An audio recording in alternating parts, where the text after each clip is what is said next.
No money, no signings, no owners, no wins. How things change.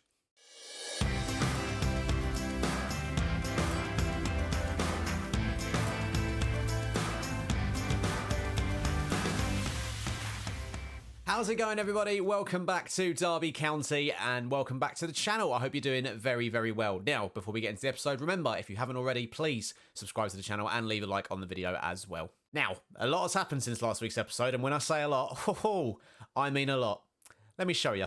If I bring you over to the club info screen, you can see down the bottom there, the owner status has changed. It now says love the club, and that is because Derby County, finally, are under new ownership. That's right, Graham Austin is the new owner of Derby County, having completed his takeover on the 20th of November 2021. The administrators are out, and Derby County, from what it seems anyway, have a long-term future. Thank the Lord.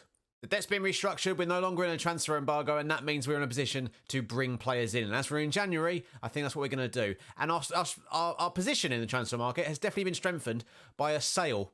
Yeah, and it's probably not one you'd be thinking of. As you can see, just above my head there, Louis Sibley is now a Tottenham Hotspur player, having completed his move to the North London club for a whopping £10 million. It was interesting. They actually came in and bid around 3.5, and have a look at his transfer value of been between, I think it was around between 6 and 12. I basically went back to them and offered him out for 10 million, and they came straight back and accepted that. So Sibley has left, meaning our financial situation is a lot more promising. £7 million now in the overall balance. We didn't get all the money for in terms of transfer budget because of our transfer revenue being quite low. It's only at 20% due to the financial problems that the club were in prior to me taking over. But even so, having that sort of money being pumped into the club now is massive, as I'm sure you can agree. But prior to Sibley leaving, as I said, the transfer embargo got lifted. So did we bring anyone in? Oh yes, we've made one signing, and what a signing it is. You trust me, you're not ready for this. Welcome to Derby County, Jermaine Defoe. Yes, we have brought in Jermaine Defoe on a free transfer from Rangers. He's here until the end of the season on £6,750 a week. And the 39-year-old comes with a lot of experience. Even though he's not the quickest anymore, he's still a deadly finisher in front of goal. And I think he is going to score the goals that are going to fire Derby to safety. That's right, safety. A lot has happened in terms of results as well off camera. Let's talk about that because the team is looking somewhat different. Ignore the fact he's got a 6.5 after one game. We don't need to talk about it. But he's got one assist, so, you know, it's good.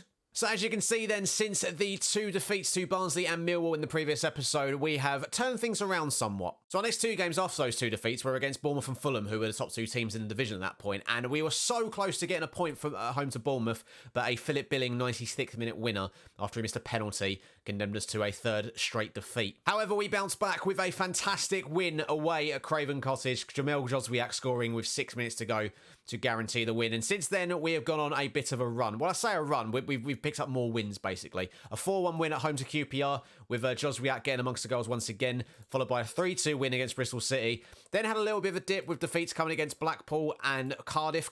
We were terrible against Cardiff, and also Graham Shinnie being sent off after 18 minutes, which didn't help. But then another brilliant win against probably one of the favourites teams to get promoted for this season, West Brom. We beat them 2-0. Joswiak once again being involved in the goals, and then a 1-0 win against Stoke before losing to Reading 2-1 at home.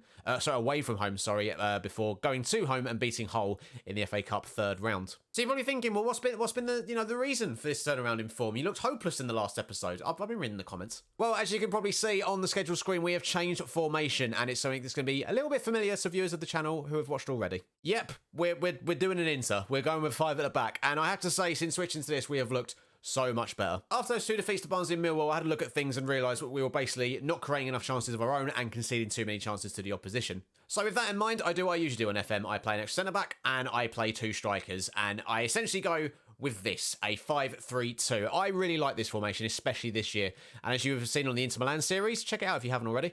We had a lot of success with it, and I just thought this would be a perfect remedy to our struggles with Derby. I mentioned the FA Cup earlier as well. As you can see, we drew Arsenal in the 4th round of the FA Cup.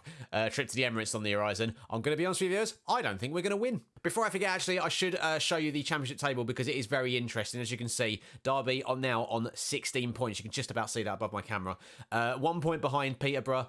4 points behind both Preston and Bristol City, and 6 points behind Stoke City, who are above them as well. So it is getting very tight at the bottom, and Peterborough and Preston, as you can see, have not been on the best form. Preston especially dropping like a stone at the moment. So we've definitely got a chance to get ourselves out of trouble here. And I think someone said it in the comment section a couple of videos ago that I deserve a knighthood if I can keep Derby from getting relegated this season. And if I do that, well, I'll be waiting on my letter from the Queen in the post. Right then, that's enough admin. Let's get into the game. Sheffield United, come on, bring them on. And the first highlight of the game then, 5 minutes in, is an early free kick to us. Joswiak standing over it. He's got options to aim for in the area. Swung in, and Bielik is the one who gets his head to it, but it's headed over the bar. Good early chance for us, though. As now it's Sheffield United's turn to come forward with George Baldock running down the right-hand side, but brilliant work from Buchanan getting back to recover the ball there. And now it's our turn to build from the back with Forsyth. Looking to find a forward option, goes to Buchanan, who may well go on a run here. He's being closed down well, goes back to Forsyth, and now here we go, Bird into Joswiak, and it's a forward run. It's Tom Lawrence in behind to give Derby County the lead. He's round the goalkeeper, and he can't find the finish. It's a brilliant block by Jack O'Connell. I was convinced that was going to be 1-0 to us there. Free kick for Sheffield United, swung in, looking for Sander Berg, headed clear. And we do well to deal with it. Is that Amad Traore from Manchester United? I really hope not, because he's really fast and really good. Sander Berg has it now for Sheffield United. We haven't really seen a whole lot from them. Most of the chances coming our way, but this is now a chance for them to get forward with Gibbs White back into Basham, and now Norrington Davis. They're patiently looking to work an opening. We're doing well though, getting to our shape. Oh, that's a really good ball. That's a ball in. Oh my Christ, Billy Sharp. I mean, out of seemingly nothing, I mean, he's absolutely rocketed that into the back of the net. Poor David Marshall had absolutely no chance. And I have to say, against the run of play, it's 1-0 to Sheffield United. That is disappointing. I say against the run of play, it's very similar in terms of amounts of shots, and we haven't had a single shot on target yet. We're going to get a highlight just for half-time, though, and a good chance for us to get back into the game as Max Bird sends it long, looking for Jermaine Defoe. He's never going to win that in the air, is he, Jermaine Defoe? He's like 4'2". That's probably libelous. Sorry, Jermaine. George Baldock down the right-hand side, back into Berg, and now Sheffield United growing in confidence, it seems, as Baldock into the wide area again, finds Ahmad, ball in, Gibbs White, it's 2-0. I can't believe it. We seemed so comfortable for most of the first half, and now right towards the end of the half, Sheffield United have come into it, and like I said, they've grown into the game, and they now have a 2-goal lead. Here I was talking about possibly staying up, and we're now 2-0 down. That's what I get for being optimistic, apparently. Not ideal then. 2-0 to Sheffield United at half-time. I'm obviously going to say to them, our shooting's not been good enough. We haven't had a single shot on target yet in the game. But we'll tell them off, tell them they've not been playing very well, and hopefully that is enough to see a bit of reaction in the second half. Joswiak as well, I've noticed, has picked up an injury. You spoke about him, how important he is to the system. I think he's going to have to come off. I think what we're going to do is we're going to play Tom Lawrence as that shadow striker, and then make Colin Kazim-Richards on as a target forward, and we are going to go a little bit more. We're going to play a bit wider and go a little bit more direct as well. You have to say, though, on the whole, it's not really been good enough from Derby so far, as the corner comes in, headed clear by Forsyth to Ryan Brewster. Christ, you really forget how much better this Sheffield United team is in comparison to ours. As Marshall just about gets there, the chance isn't over yet, though, as Buchanan gets it away only as far as Norrington Davis. We're a bit penned in at the moment, as once again down those wide areas is where they're causing all sorts of problems. And no, I can't really bemoan the fact that no one's there to close him down when the only nearest player to him is Jermaine Defoe. Well, I say that he's now decided to get on his bike and try and close him down. Where was that 10 seconds earlier, Jermaine? Ball comes in. It's a bit of a mess. We get it clear, but again, only as far as Norrington Davis. What is going on? Bristol City are now on 21 points, as are Preston, who I think have also grabbed themselves an equaliser from somewhere. As it's full time, we lose 2-0 in what has been a pretty horrid performance. Jermaine Defoe, Forsyth, but no one played well, really. And as you can see from the latest scores then, how did Preston get on? As you can see there then, Preston getting themselves an equaliser after being 2-0 down to Birmingham. They pulled it back. And all of a sudden now, that makes the table look a little bit more ominous for us. As again, I was talking about our chance of survival before the game. I shan't be doing that again. We need to get some firepower in, I think, before the Nottingham Forest game. Joswiak is out for 7 days. He might just about make it back in time for the game against Forest, as Kazim-Richards is out for 3 to 5 days as well. I think we need to try and get a signing in. Got £2 million to spend, as well as 12k in the wage budget. Dwight Gale is an option, but I think we've kind of got a very similar player in Jermaine Defoe there to Dwight Gale, so I don't think he's going to be the one we go for. Well, I said we needed more firepower, and I think we've got it sorted. Welcome to Derby, on loan for the rest of the season, Dane Scarlett from Tottenham. And as you can see, very pacey, very good in front of goal. Only 17 years of age, but I've heard that he's meant to be a bit of a wonder kid in FN21 this year, so I'm looking forward to seeing how he gets on for us. I also think we could do with some more centre-back cover, so welcome to Derby, Che Dunkley from Sheffield Wednesday for just £350,000. As you can see why I like him. He's got very good heading, marking and tackling. His physicals look really good and so do his mentals. So for 350k experience at this level, I think it's worth the outlay. His last name's Dunkley. I mean, think of all the puns we could do with that. Right then, Nottingham Forest. This is the game that matters most to the Derby fans this season, and we are going to go all out to win it. We beat him earlier in the season. We're going to try and do the league double over him. The good news is that Joswiak is fit and ready to play, and Dunkley and Dane Scarlett both come in for their debuts. Hopefully we can give a better showing than we showed against Sheffield United. And yeah, if they can't get up for this one, then what game can they get up for this season? It's worth noting as well, since it's the later kickoff, Peterborough lost to West Brom earlier on, and Preston drew with Swansea. I mean, Swansea got a last-minute equaliser to stop them from winning, which is huge for us. So a draw here would actually see us come off the bottom of the league, but obviously a win would push us a little bit closer towards survival. So even if there wasn't already the added pressure of it being a derby game, then the fact that, you know, we could get close to survival by winning this one makes it even more important, as it's Nottingham Forest coming forward with the first highlight of the game as Bong aimed it towards the back post. It's put back across. It's a good save from Marshall to deny Johnson, and we've rolled it out really quickly there, blimey. It's a long ball forward given away, which is pretty annoying, given that I have our passing instructions on a short passing, and we've just launched it straight back to Nottingham Forest, which is, we haven't really done a lot of that in recent games, and it has cost us. Sam Greenwood has put Nottingham Forest ahead.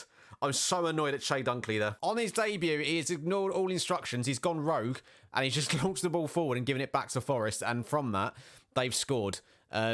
Yeah, not best pleased, admittedly. It's not great defending all round. It's a good finish. It was all going so well. All going so well before today. Really need to see something from the boys here as Forsyth once again goes long. I mean, this time it does find Buchanan. It's good work from us as Scarlett goes into Tom Lawrence. We're in here. Oh, it's a good save from Orva. I say it's a good save. Is it straight at him? Would Jermaine Defoe have scored that? I'm thinking he probably would have. As we're close to half time. Free kick comes in, headed clear. We need to get out to them. They've launched it back out to, I don't know how on earth. Is it Zinkernagel? I think that's how you pronounce it. Buchanan's done well to defend it. And now, can we break Buchanan down this left-hand side? He needs to pass it. I mean, okay, he's kept the ball, which is all you can really ask for him there. And we have it back with Dunkley. Now, okay, better. Short passing. This is what we want to see. Bird out to Burn. As their names are annoyingly very similar. Oh, for God's sake, Burn. Just giving the ball up way too easily there as we've wasted the chance to break and attack. And now it's Forest who come forward once again. As we're approaching the final few seconds of the half. It's an awful time to concede. Nathan Byrne, it's horrific defending. He does his best. He can't get the ball. It's an easy tap in for Brennan Johnson. It's so bad. I don't know, what can you even do about that? That is all Byrne as well. He gives the ball away. Does an awful job of trying to get the ball back off Mighton. I mean, you can see he tries to win it back. It's just horrendous. Who was that who just goes ahead of Greenwood goes ahead of? Was that Bielik? It was. He's coming off at half time. Pathetic all around from Derby. We've just not turned up. Forest have been a class above us, really. And as it stands, we're going to be 6 points from safety after being 4 from safety at the start of today's episode. 2 really disappointing games from Derby today. And yeah, really frustrating. Like I said, like prior to these 2 games, we were looking really, really good. We were sort of creating a lot of chances, defending well, and we've just slipped back into old habits in these last 2 games. I'm terrified Max Bird is going to get sent off. I think he's the next one to come off, to be honest, as Bong has it into Mara. I've got a horrible feeling it's going to be 3-0 here. Ajada goes for goal. It's for God's sake. Oh, it's so bad from David Marshall. Phoenix got a yellow card as well. I'm not entirely what for. But this has been horrendous. We've seen one chance from us all game, which was Tom Lawrence, and he couldn't put it away. How different things could have gone for us had he scored. As Scarlett goes for goal. It's a wonderful debut goal from Dane Scarlett. I mean, that's a positive in itself, I suppose. And, well, immediately, we've brought it back to a 2-goal deficit. Is this the start of some miraculous comeback? I mean, we're attacking here. It's a brilliant ball from Buchanan. Defoe has tried that for crying out loud, Jermaine Defoe. It's not always about you. Why are you going for the headlines? I'll be honest with you, I wasn't even paying attention because it was a free kick. It's 4-1 to Nottingham Forest. That's poor from me. As Mara puts it in.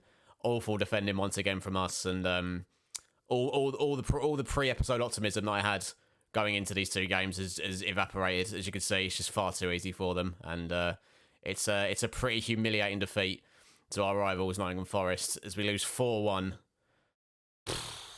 Deary me. Oh God. All the fans are going to be furious at this one. Blimey. That is, it's not good. It's not good, admittedly. 28 games gone, 6 points from safety. Our position in the league is looking pretty perilous at the moment. And, yeah, we need to rescue some form back. As you can see, it's now...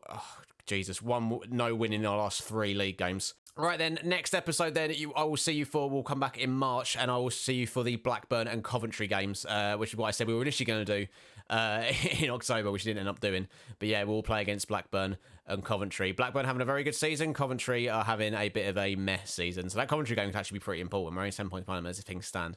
But we've got between now and then to find some form and hopefully, like I said, try and rescue our season, as I've got a feeling it is going to go down to the wire. So there you have it, ladies and gentlemen. Another disappointing couple of defeats for Derby, but look, we'll try and figure out a way to pull this back and, like I said, refine our form. I really hope you have enjoyed today's episode, and I will see you in the next one. Whilst you're here as well, don't forget, remember, subscribe to the channel, leave a like on the video, and get in the comment section and just show me any type of support, because we need it. And if there's any other positions you think we need to strengthen in January, let me know. We've got a little bit of money left to play with, and hopefully we can strengthen the team. But yeah, until the next one, everyone, look after yourselves, and I'll see you next Friday for the next one.